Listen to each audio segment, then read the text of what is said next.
You know, if you're not quite sure where the song is going to go and you allow it to breathe, all of a sudden something magical happens. You're like, oh, wow, that was cool. And that does sound a lot and like it's something. gone.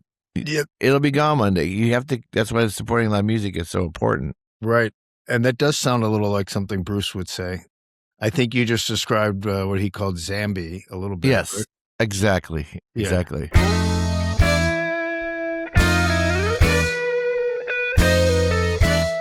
All right. Hello, everyone. Down here today with Kevn Kinney of Drivin and Cryin. And great to have you here. Thank you for having me.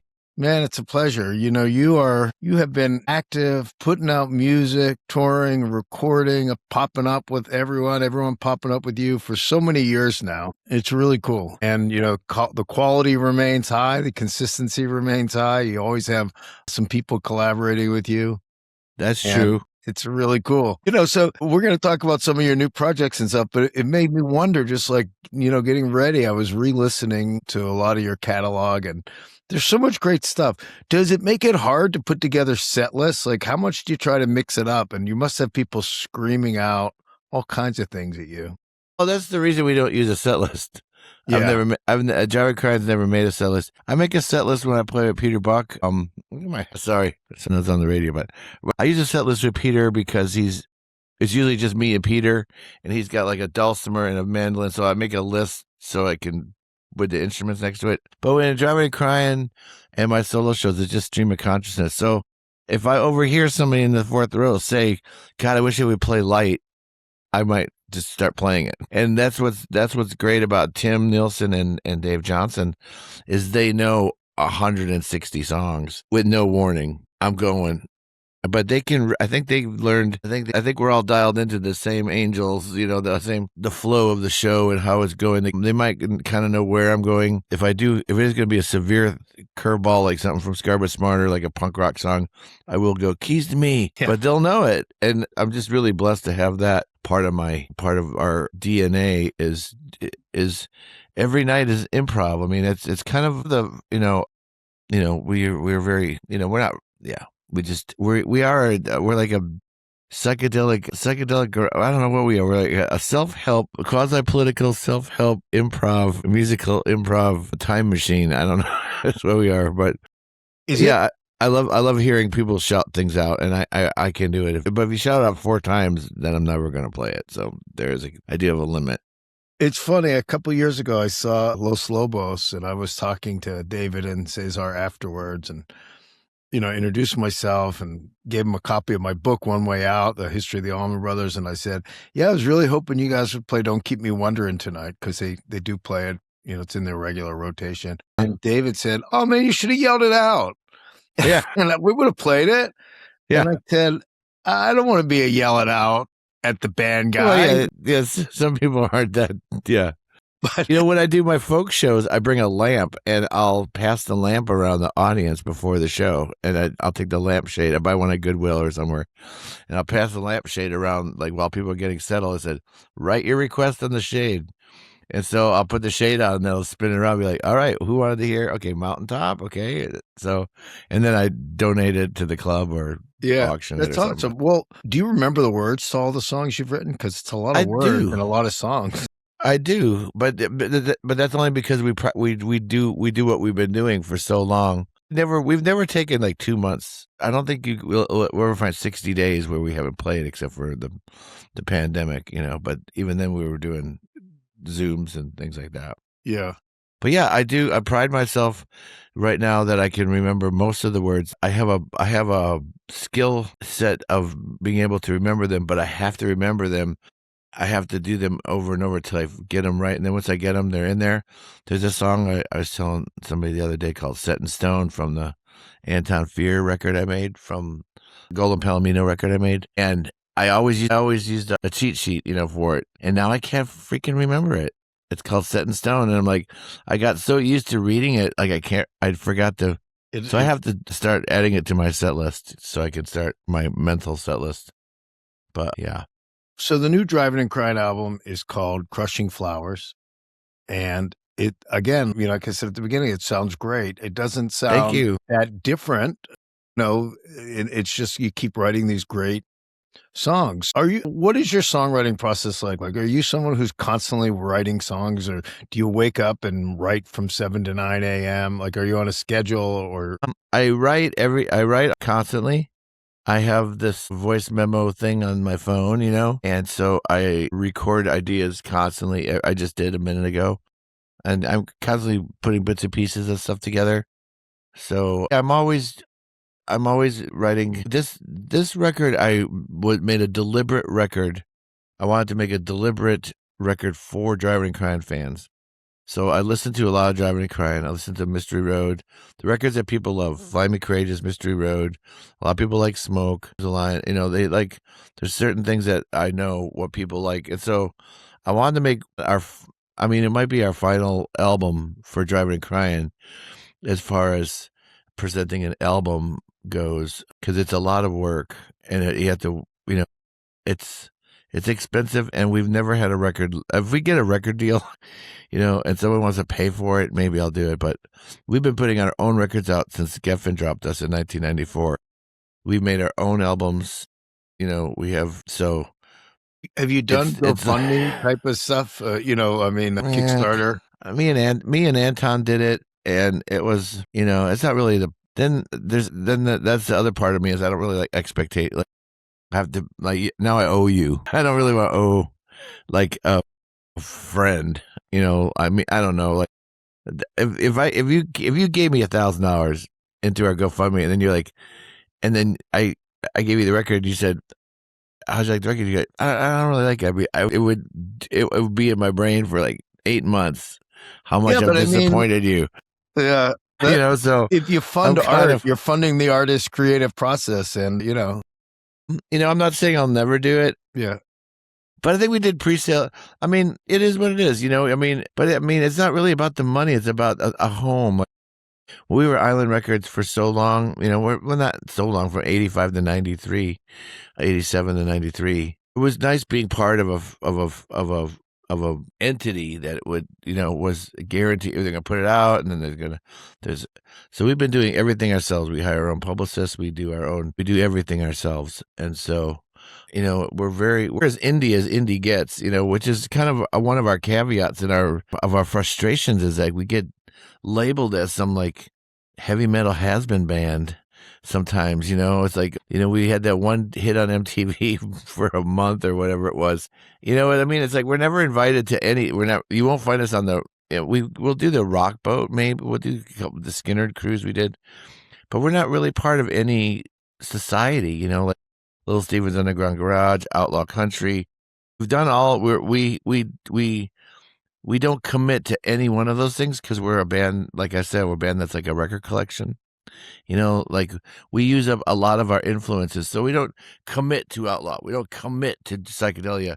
It's all in there. On this new record, you'll hear Iggy Monkey, and you'll hear some punk rock kind of things like Keep the Change, and then you'll also hear Dead End Road and Come On and Dance. I get a little bit frustrated at our lack of being able to be welcome at any table. Yeah. But we've created our own world. If you create your own world, yeah, you got to live in it. So yeah, fair. But I would say that Underground Garage and Outlaw Country both are their own little universes that are pretty wide ranging, and you fit really well in both of them. I should. I think so. You won't hear us on Outlaw Country, though. Maybe very rarely. Yeah. Well, you might hear somebody cover straight to hell on it, but you're not going to hear. I don't know. It is what it is. I'm not bitching about it. I'm just saying we created our own universe because we kind of had to, even the jam band world. Like, you'll never read about us in Relics. You won't read about us in the Allman Brothers, like the Allman Brother, the Hit the Note. You'll never see the word Drivin' Cryin in there, ever. I made a record with Warren Haynes. I did the Christmas Jam for 20 years. You'll never see Kevn Kinney, because we don't commit to that. Yeah. You can't, you're never going to be accepted into that.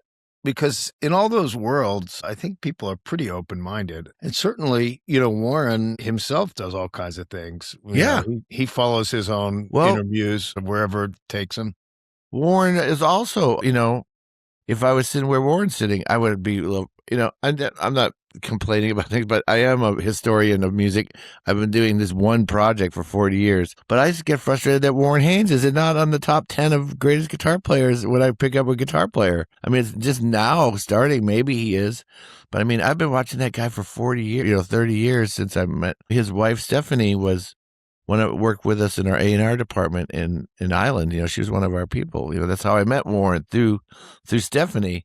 And it's frustrating to me sometimes to see Warren not in the top 5 guitar player polls and things like that, because I can't stand to watch him play, because I feel so like I can't get there. I'll never be there. He's really a really special person, but Yeah. anywho, I mean, I can rant about what I don't have, but what I do have is this really great. Like I say, it's a great project. I think we have a cool audience. So I made this. What I'm saying is, I made this for I'm not trying to break into anything.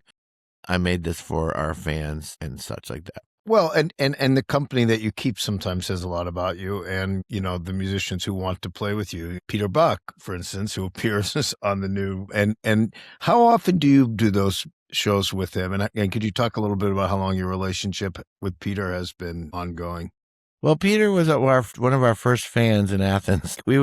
Peter has seen us play in front of 4 people more than a few times. And when Drivin was trying to break into Athens in the middle 80s, Athens could come to Atlanta and would sell out the 688 Club, Dream So Real, Kilkenny Cats, Pylon, all those bands. The kudzu circuit bands could come to Atlanta and sell out. Atlanta bands could not go to they just didn't accept us. Like it was too hard, or it wasn't whatever it was. It was a weird stigma with Atlanta bands. Peter really championed us a lot. Be like, so, and Mike Mills as well.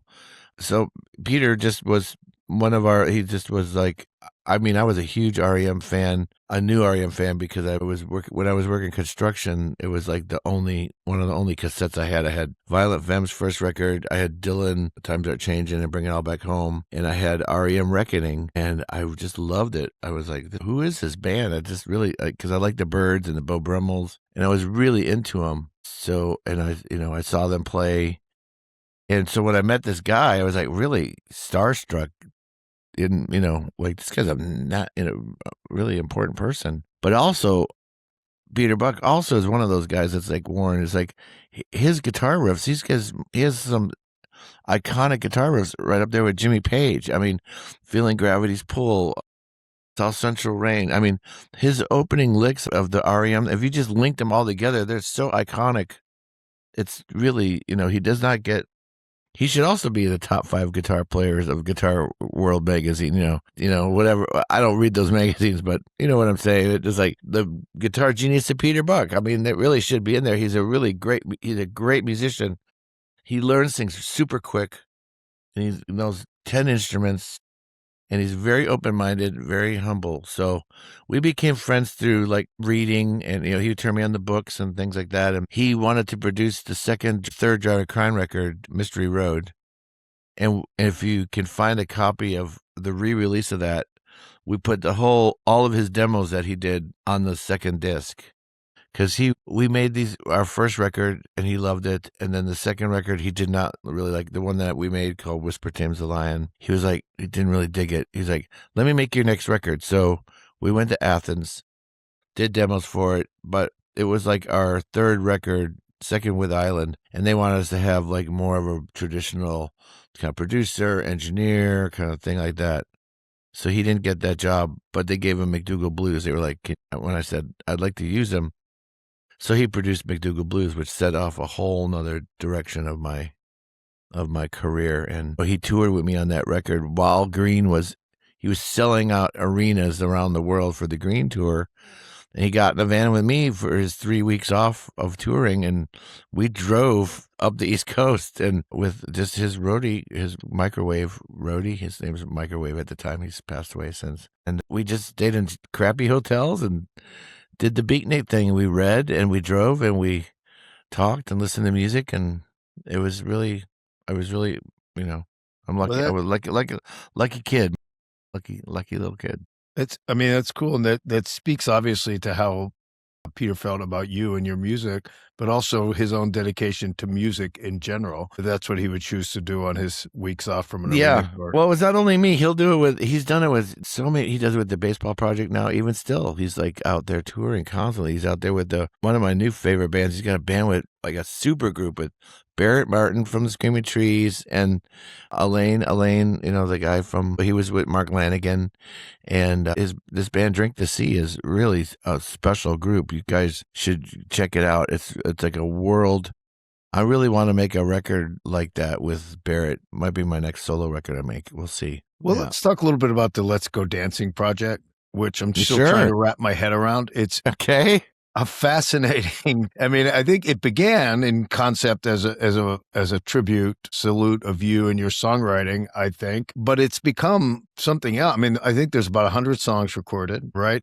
I believe there's 4 albums. We're getting there. 4 vinyl albums, which 4 albums, total about 50 songs by my count, and another about 50. So that's why I say about 100. I didn't exactly count, but it's about 50 sort of digital only, and about 50 on the vinyl albums. So it's about 100. And the albums all have artwork by your wife. The whole thing is just, could you just talk about... The whole thing is done. Yeah, go ahead. No, I don't even know where to start asking questions about it. So I just want to let you riff on it and tell me about the process and what the original intent was and where it is now. And well, I have very little to do with it. My wife, Anna Jensen, she wanted to give me a 60th birthday present. We were going to have a 60th birthday party or something. Of course, it was during the pandemic. So she got people were doing all the Zoom concerts, So she's like, could you guys do a little birthday thing for Kevin? Like, could you just say hi I'm putting a reel together. And then some of them said hi and some of them sang a little bit of one of my songs and so this thing went on for like 5 or 6 hours. It's like, Jesus, honey. Yeah. It was very sweet. And, and so a couple of our friends, Todd and Jim and various people were like, you should do this. You should make a record of this. So she got some of my friends and family and started there and got a hold of them through Facebook. We're going to do a podcast for it where we feature just about every song, it'll be like 100 because everyone has a story to it. But, she got Gordon Gano. Like, I don't even know how she got Gordon Gano and Reckless Eric. And, I think that, Drivin Cryin is such an unsung hero to a lot of people. Like, we're not outside of the South. People don't really know who we are. So it was kind of a cool way to do Drivin Cryin songs. She encouraged people to do them any way they wanted to do them. So we've wound up with, like I say, it's like, you can't wrap your head around it. I can't wrap my head around it either. I'm like so humbled by it. It's insane. The people she gets. Yeah, do things. It's incredible. I'll throw some names out. You mentioned Gordon Gano. I think that was technically a Violent Femmes track. Mm-hmm. Shovels and Rope or Black Crows. Let's see who else. Todd Snider also is on this record, and we need to talk a little bit about Todd. Old Crow Medicine Show. Mm-hmm. Peter Buck, of course. That maybe the biggest name, but also the most obvious due to your right. Yeah, with him. But who else? Jamie Johnson. I think. Yep, Jamie Johnson, one of my favorites. Elizabeth Cook. Yep. Patterson Hood of Drive-By Truckers. Jason Isbell and Sadler. Yeah. So and so when you realize that all of those people, loved your music enough to do this and to take the time, the energy, the creativity, et cetera, to record one of your songs, did that give you a feeling of like validation of, boy, someone was listening all these years to what I did? Yes, it is. It's humbling, definitely. I think that going into it, yes, I don't see it as, yeah. I think there's a lot of great songs that a lot of good songs that exist from my catalog that I really like. We've made records so fast, and I just got to throw stuff out there. I do a lot. And so it was really cool to have some people like David Ryan Harris is one of my favorites. He does a song that I don't even really like called Good Day Every Day. He turned it into this Prince masterpiece that's so great. If you're listening to this, listen to Good Day Every Day. We put it on a Spotify list and all that. I don't want to take any... I think it's... I don't know how to answer that. I think it's inspiring to me to know that, I'm being... not a lot of the people that are doing things, I don't think they knew who we were or I think it's new. I think people are discovering like, who is this band that's made 20 albums and they're not what we thought we were. And that's a hard question to answer. I wouldn't say they're fans, or I don't know. I think that it's a really good project for us. Like, as far as like, it's for some different charities, and the artists. We wanted to make sure the artists own recordings, so we don't own the recordings. They're just letting us use them, and they can use them for, we don't own. We're not like collecting a bunch of recordings to sell anybody. We don't own any of the recordings. Everyone donated their time and then their thing, and we paid for a couple mixing things, but very little. But it was just a really great love letter from Anna to me, I think, she's like, there's so many great songs here, and no one's ever gonna, people just aren't gonna, unless they do a Drivin Cryin deep dive, can find them. But yeah, it blows my mind. I mean, I really get inspired by a lot of the versions of stuff. Is like stuff that producers told me, like, you should do that. Like, Let's Go Dancing in particular, to start with that one. Every record starts off with Let's Go Dancing, because when we did it, we were going to do a 25th anniversary record or something like that and get some people. That was 15 years ago.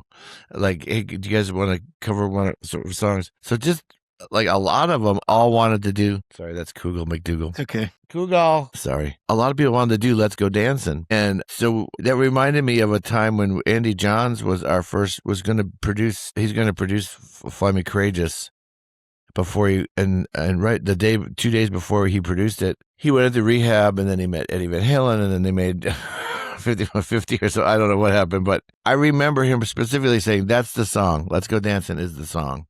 That's the one. And I was like, okay. And then when we made it in the studio, I mean, I wasn't really sure what he was saying or Jeff Workman did it. And wasn't really sure how to reimagine things in the way I do it. You go into a recording session, you're kind of tied to what you've been practicing.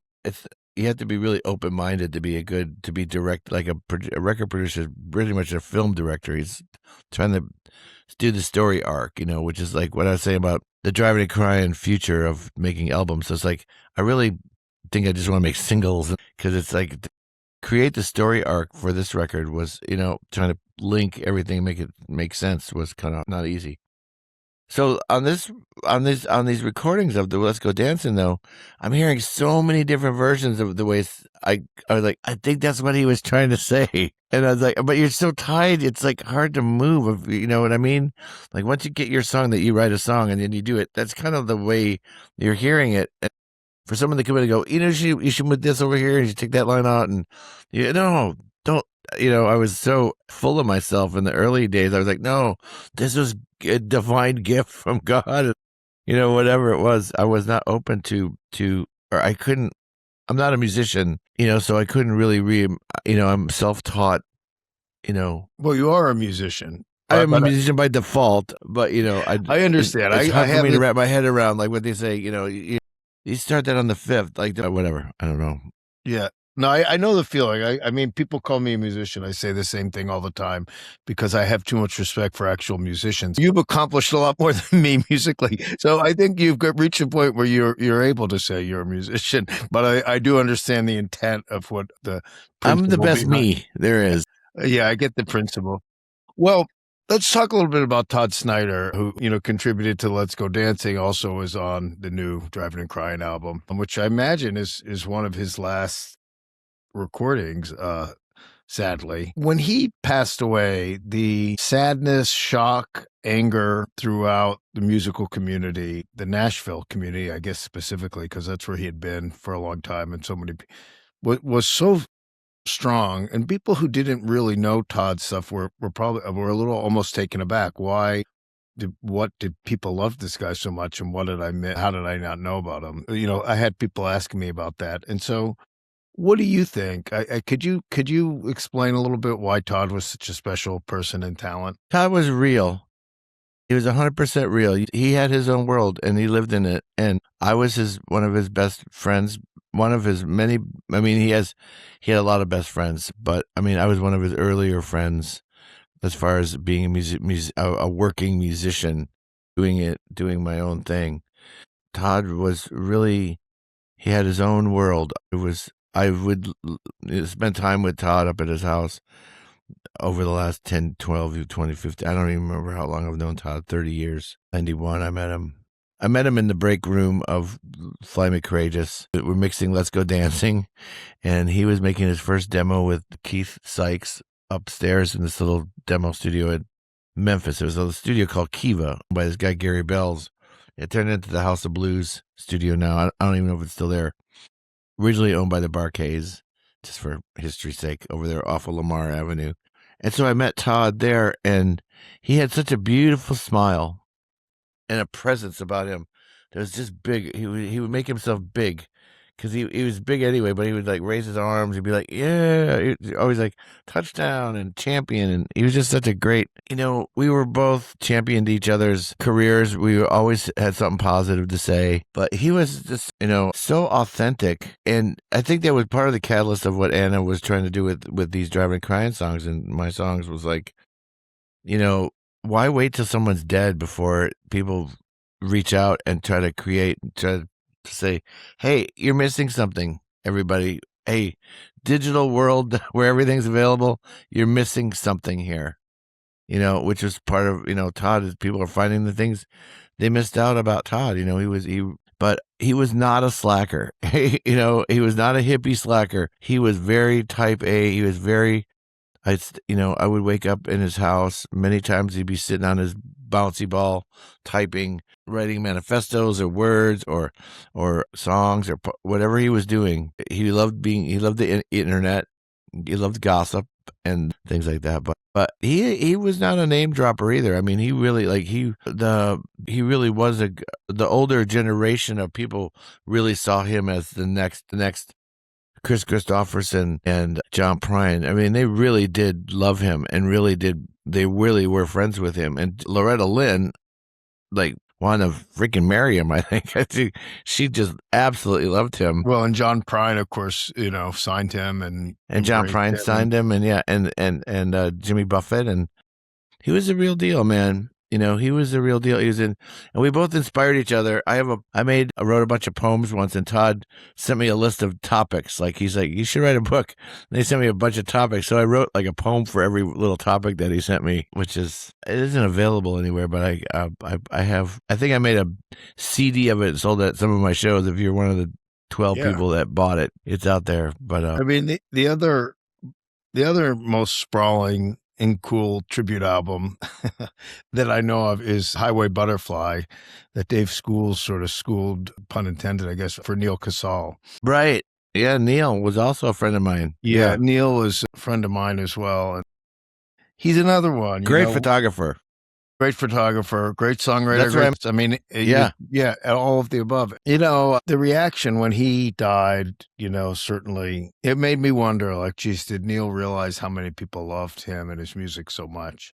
And if he did, could things have maybe been different? It's one of those haunting things I think about a lot. Well, I wrote this song for these veterans called Tomorrow's on Your Side. And I wrote it, and I still haven't released it. I've only played it for a few people.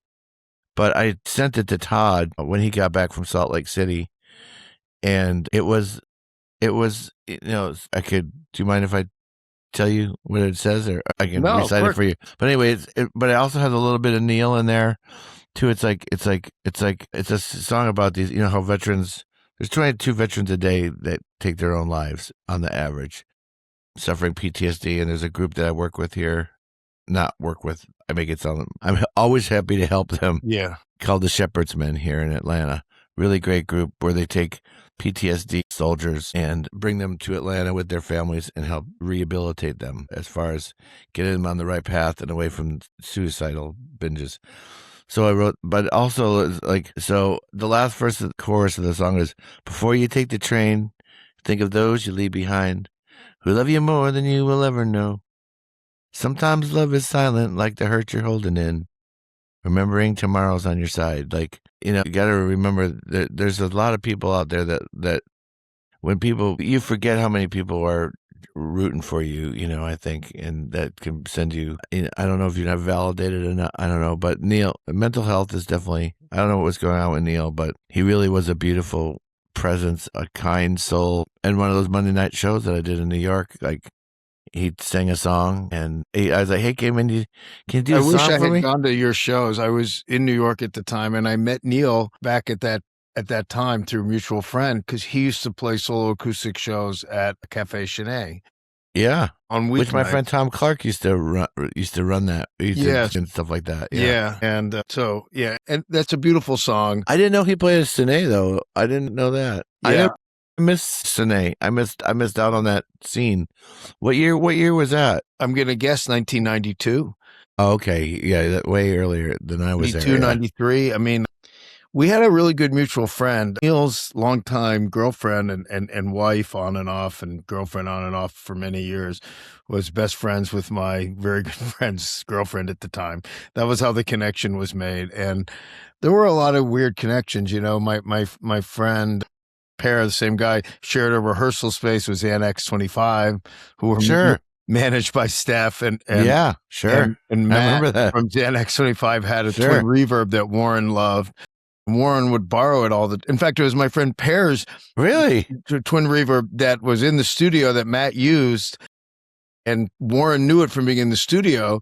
And whenever he would go sit in with someone at Nightingales or usually Nightingales or Wetlands, because he didn't live in the city yet, he still lived in Nashville, though he was in the city all the time. He kind of had moved, but not really. He would borrow my friend's twin reverb. He would call Matt, and then Matt would call him, can Warren borrow your guitar? Then he would call me and say, hey, Warren's sitting in at Wetlands tonight. Right.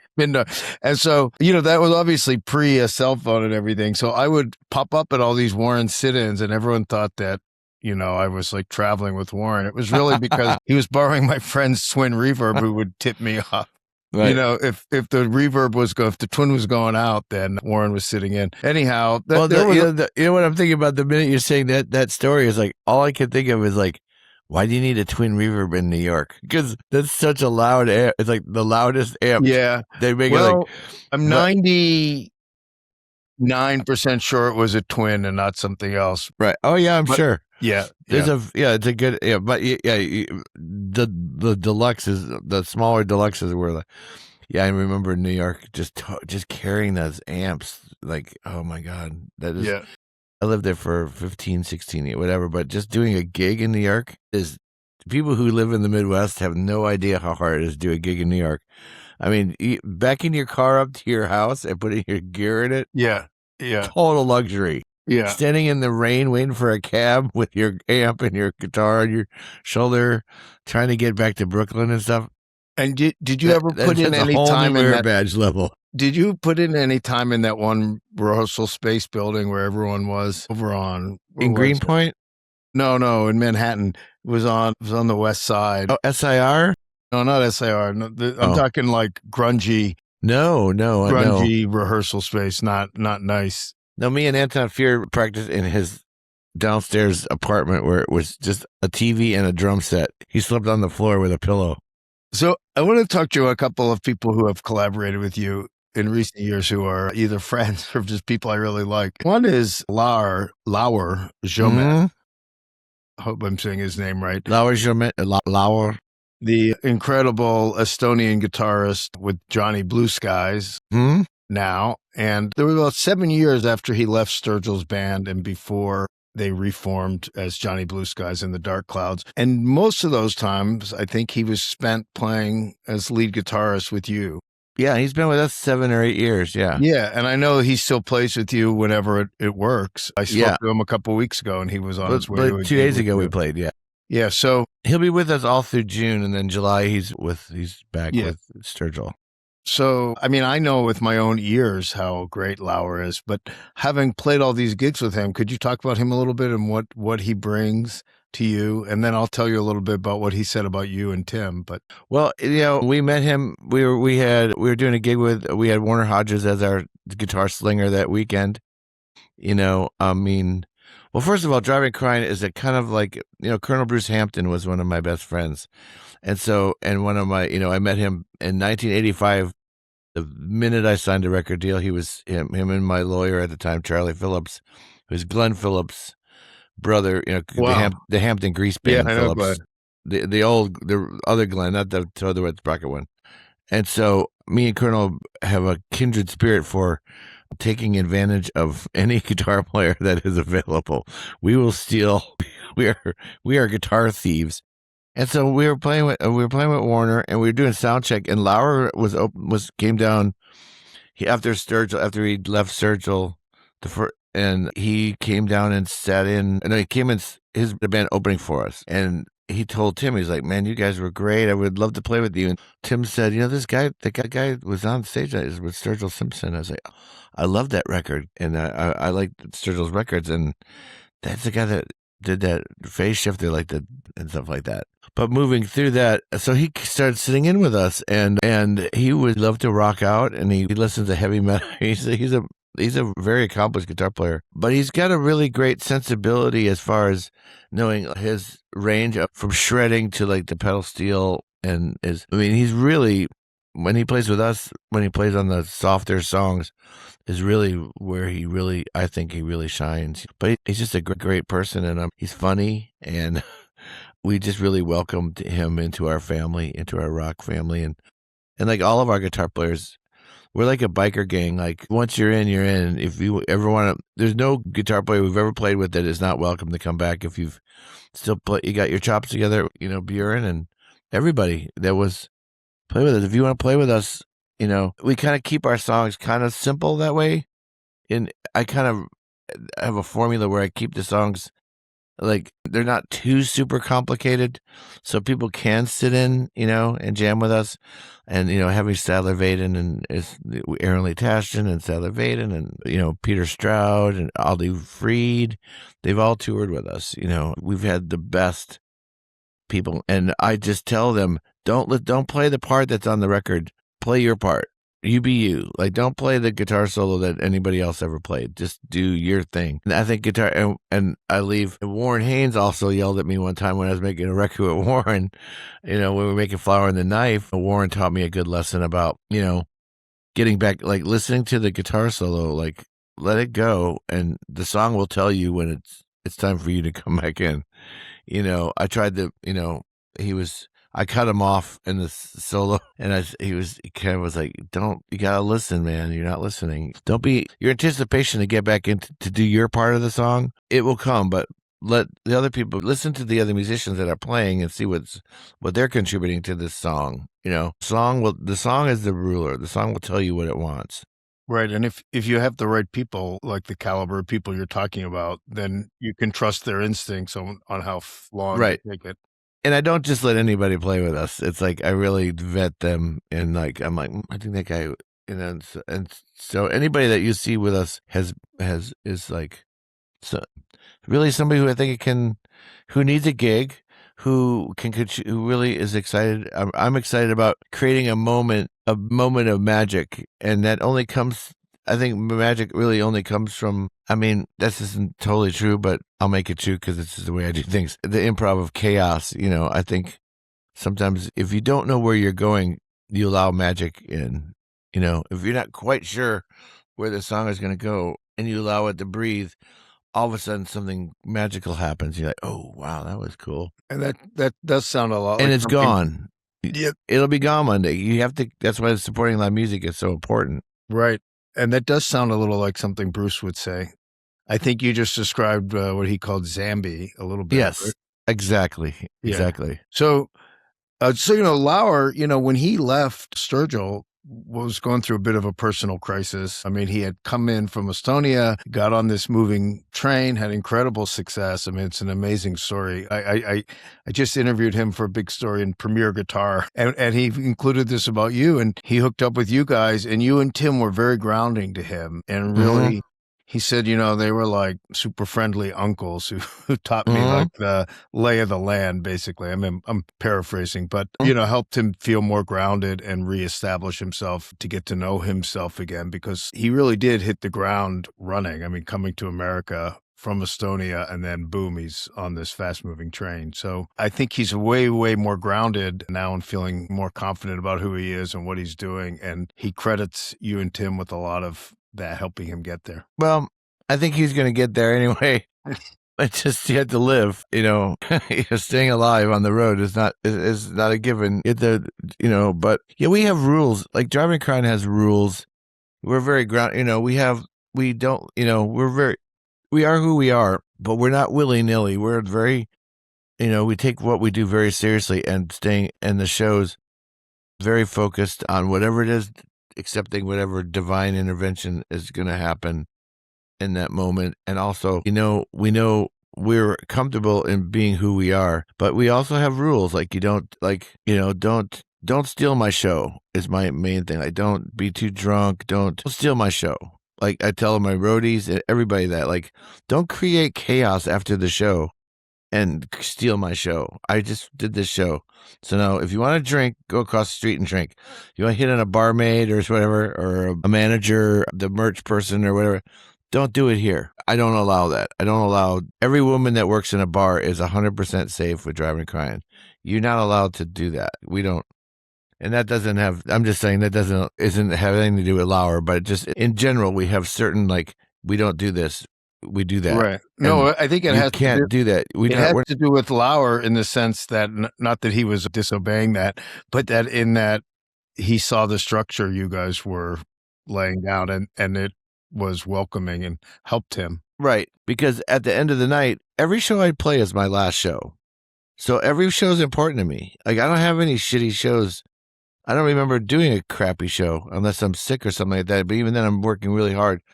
Every show I do is seriously my last show. When I get off stage, I'm like, that's it. I'm done. And then if I do it again tomorrow, that's cool. I'm nervous as every show's my first, and I play every show like it's my last. And that doesn't mean like I do acrobatics or anything like that. I just know in my brain, like, I gave that was a good show. I feel good about it. And everybody contributed. And because we can change, we can go from heavy metal to folk to country to whatever it is whatever the landscape is that we're navigating at that time, things that happen that day. I think that it's freeing for another musician like Peter Stroud or Aldi or anybody. Like, we just want you to be you. So I think that he doesn't have to, when Drivin and Cryin, I think, is like, we really encourage you to be you, and you don't have to learn a bunch of parts. Just learn how the song goes, and then you be you. Do whatever you want to do in that part. You play slide, play electric, don't play it all. You can do whatever you want. Like the other night, we were doing a song, and Lauer never played pedal steel, and he goes, "Can I play pedal steel?" I said, "It's do whatever you want to do. This is you're not. No one's here to serve me. We're here to serve the songs." So I'm trying to think if and so I think people like that. I think that as far as being sure, a musician. Yeah. Because it's total freedom, but also within some structure. Yeah. If your solo's going too long, I will start singing. But that's on you. Because if you got to look over at me because I'm stepping back and I'm about to, once I do this 2 or 3 times, like, if you're not looking at me, I'm going to go. So it's okay. Well, I'm trying to think in my head, with Bruce, how he approached that idea of freedom for everyone. And, he has such an amazing family tree of people who cite him as their, alpha and omega. Half of the Atlanta musicians, Derek Trucks, who literally came under his wing when he was probably 12 years old or something, and just so many. And, obviously the obvious ones like O'Teal and Jimmy. And Jimmy Herring. Herring. And, seeing them for the first time was one of the most mind-blowing things ever, because I didn't know they existed, and then they were in front of me. And that was... You're right. To see those guys with no expectations other than I heard these guys are kind of cool was mind-expanding, blowing experience. And then I got to become pretty friendly with Bruce, and he was really, really helpful to me several times. I had conversations with him, and he encouraged me to pursue things that turned out to be really good. I don't know. I changed the course of my life and career for sure. And I had relatively not that much. Well, I spent a few years in China and had a wild experience there with forming a band. And I was telling him about... Well, I'm sure he loved that story. He loved it. Yeah. And he basically said, you got to write a book about that. And did so you? I did. Yeah. Here it is. This was my first book. No way. It's not like I hadn't thought of it. But it seemed a little self-centered to me at that point. Like, well, I'm going to write a memoir. But Bruce's reaction to the story and encouraging me to do it, I thought, well, if Bruce Hampton thinks this story is that fascinating, I'm pretty sure other people will, because he has a pretty high bar for what is a wild story. And he was telling me this story is wild. Yeah, I did it. It changed the course of my life for a whole series of reasons. But this isn't really about me. I've just, Bruce had that power, and having had that experience with him, helped me gain more insight into why all the musicians who were so loyal to him were so loyal to him. And it was that if he saw something in somebody, he pushed it and tried to pull it out of them. And it gave you confidence to know that this guy who you respected so much saw something in you. That's how, He was great at, yes, he was UPS, or the water people are here. Yeah, I think also what I got from Colonel, it was, he also knew when to let him go. He never always, like, you've gone through this work, you've gone through this seminar, this Colonel Bruce Hampton seminar, and it's time for you to move on. That's fun. Going like O'Teal and going to Allman Brothers and all that. He was always very encouraging to people moving in and out and through, which is like, I'm that way anyway, but it was encouraging to see him be that way, like, yeah, this guy's gonna, so when Sadler says to me, I want to go with, Jason Isbell's offered me a gig, I'm like, fuck yeah, you got you, fuck yeah, you go. Yeah. I'm not gonna take you to Australia or be on David Letterman anymore. I mean, whatever. But yeah, you should please move. Please go do what you need to do. And I think that we've always been that way with everybody in our crew. Sound men or whatever it is, like guitar techs, or we've trained some great guitar techs. They went on to work for lots of good people, and same thing with managers or whatever. Dignity and grace are. I think Colonel Bruce always. We had a lot of great talks about, just like how to work this, just be part of the system, or, we would talk a lot about gigs, and we would talk each other in and out of gigs. Like, man, you need to go to this place in Knoxville. It was amazing. If the guys were really great, or don't ever play there. That was a shit show. I was like, yeah, it was. Yeah, I was like, okay. Or I found a place that you should play. Or yeah, I have this poem that I wrote about Colonel Bruce. I did it with Kevin Scott. It's called Shapeshifter Grifter. It's on my last record. It's a spoken word thing I did on my Think About It album.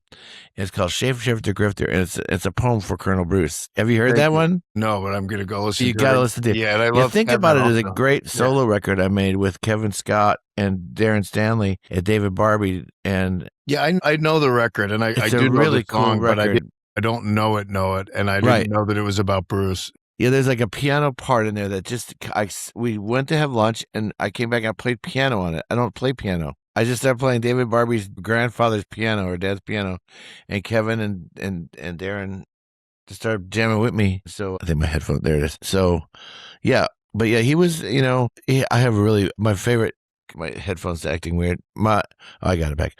I was at the Warren Hits Christmas Jam one time. Remember that bar called Stella Blue? Was it called Stella Blue or Stella? Do you remember in Asheville? It was like this. Do you remember that bar? It was like part of the. I don't. You've been to the Christmas Jam, I've been at Christmas Jam, I'm so busy running around all the official stuff. If I go somewhere, I don't even know what it's called. There was this cool little bar, and they would get the big names to play there. Like Colonel Bruce, and and then he would have people come and sit there, and he said Kennedy. He used to call me Kennedy because there's an old barbecue guy man in Athens calls me Calvin Kennedy, and I never corrected him. So he just Colonel latched onto that. He goes, Kennedy. He says, "You want to play?" I said, "Man, I'm not a musician, so I can't play with you guys." I said, "I'm a songwriter, not a musician." And so he calls me up, like after he's on stage for about an hour. He goes, Kennedy, and so. I come out of the audience and I go, yeah, hey, what's going on? He goes, he hands me his guitar. He goes, here you go. I said, what are you playing? He goes, you're the songwriter. Write something. So what did you do? I did my go-to song, Underground Umbrella, which is this song that's just four parts over and over and over. It's a great jam song. I played it a million times, but it was my Christmas jam song. Anybody can play it. It's just 4 notes. So I did that, but I thought that was funny. And he left the stage. So I've never played on stage with Colonel Bruce. He just handed me a guitar and walked off. Yeah. We did this tribute. We did this Allman Brothers kind of Atlanta celebration at Eddie's attic after my book One Way Out came out, and Bruce came and he got up and sang "Yield Not to Temptation," and I almost jumped up and sang with him. I was sitting in the front row and I didn't, as I wasn't 100% sure, and I talked to him afterwards and he said, "Don't think about things, do them. Should have been up there with me." You had the idea. Why didn't you do it? And exactly. I think that's what he liked about me is I would just was fearlessly. Yeah, I overthought that one, and of course, never had that opportunity. Never happened again. So we got to grab that firefly while it's flying by. I don't have a lot of regrets in life because I've done a lot of things, but that there's a few, and that's one of them for sure. Yeah, there's it's funny you say One Way Out because there was a bar down in Macon, and it was run by a guy that I became friends with, Alan. And he said, "I'm going to open this bar, man. It's up." And I said, "I'm struggling what to call it." I said, "Well, it's Allman Brothers, so I think you should call it One Way Out." And he's like, "Oh, I like that. I like that." And then about a month or so later, I came back and we were doing a different show. And I said, "Alan, did you open your club?" He goes, "I did, but One Way Out, so like I was afraid of the fire marshal. So I called it Elizabeth Reed's Music Hall." Right. Okay. Yeah. I mean, I remember Elizabeth Reed Music Hall for sure. I said, okay. Because it was like on an upper floor and there really was only like one way out. Well, you gave him the concept of Think Allman Brothers. Well, yeah. So I'll tell you one last Bruce story. So I signed a contract to write my book One Way Out, and I was going down to Macon right after to really get started in earnest, and I was going to meet with Kirk West and do a bunch of research and hang out. And I called up Bruce and I told him what I was doing, and I said, "Can we meet for an interview?" And he said, "Sure." So he had me meet him at that chicken restaurant he loved, and in Atlanta, or in Atlanta. What was his chicken restaurant? I wish I could remember, but I mean, they all knew him there. I mean, he had like his own booth and Blue Ribbon or something. I really don't remember. Glenn Phillips was there and we talked, and then we all talked, and then Glenn left, and it was just me and Bruce, and he leaned over to me. He said, "Are you sure you want to do this book?" And I said, "Yeah, I want to do the book." He said, "Are you sure?" I said, "Yes, I'm sure." He said it again. I said, "Bruce, I'm doing the book. I signed a contract. I took money. I'm doing the book." And he said, "Okay, well, I'm a little worried about you." I said, "What do you mean?" He leaned right over, got close to my face and said, "You're about to drive down a very dark road, and you're a man of the light, and I'm worried about you." And so that was a useful warning. And I said, "Well, thank you, Bruce. I'm going to be fine, and I'm going to keep my light on." And, good. But it was a heads up, and like, you're undertaking something serious here. And, I was very giddy because I had just signed the contract and everything. And it was a little bit of a reality check. Like, yeah, you got to dig in, got to get serious, I guess he'd seen it all from the sidelines, so. Yeah. Wow. Well, I'm working on a project with JMO now, and some of Bruce's insights on JMO have really been in my head as I start this. Oh, that's awesome. JMO's one of my favorite people. I had a really good moment with JMO in Memphis when they played somewhere in Memphis, and I think I was talking with him, and I met him in Atlanta. He was the drummer for Carolyn Aiken band in that weird Allman Brothers before Warren had really got in there. I remember I went to his room. He was packing up. They were leaving. And so I went up to his room at the Peabody and was talking with him while he was packing. And I saw that he had like an NSYNC CD or cassette or something like that. And the talk with JMO is like, you really have to, you say what you want and then you wait, because he's going to think about what his answer is. He's very patient. So I said, I'll say NSYNC. I think it was Backstreet Boys or something. I'll say Backstreet Boys. I don't really remember, but I do remember going, "You got the Backstreet Boys. Wow." And he takes a minute, doo-wop. Yeah. Like, okay. Yeah, it's street doo-wop. It's basically 5-part harmony. Yeah. 4-part harmony. And I was like, oh, shit. You're hearing something that I'm disregarding because of the pop. He's actually like, he's not going to let people tell him what he can't listen to. He's like, he's appreciating what's great about this.